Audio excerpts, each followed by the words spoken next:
খালাতো ভাই শীতের রাতে ঘুমাইছি, উনি ফ্যান চালু করছে, দেখেন কেমনটা লাগে। যাই হোক, আমি ছিলাম বাইরে থেকে আসলাম, এসে পর দেখি অনেক রাত হয়ে গেছে।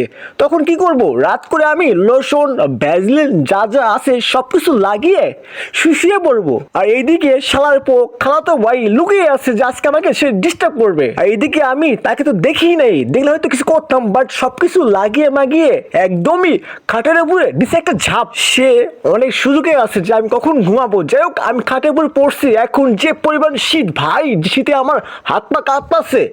আরামে ঘুম দিছি, কিন্তু কখনো আরামে ঘুম হয় না। এইদিকে যখনই ঘুম দিছি, ওইদিকে খালাতো ভাই আস্তে আস্তে এসে আমাকে যা করলো ভাই, যা বলার মতো না। এইদিকে আমি ভয় পাইছি, মনে মনে ভাবলাম হয়তো ঘরের মধ্যে কেউ আছে, একটু শব্দ করতেছে, কেমন লাগতেছে, আরে ভাই ভূত ভূত ভূত। কিন্তু তখনই খালাতো ভাই আস্তে আস্তে এসে উনি যা করলো, ফ্যানটা নিয়ে আসলো, আনার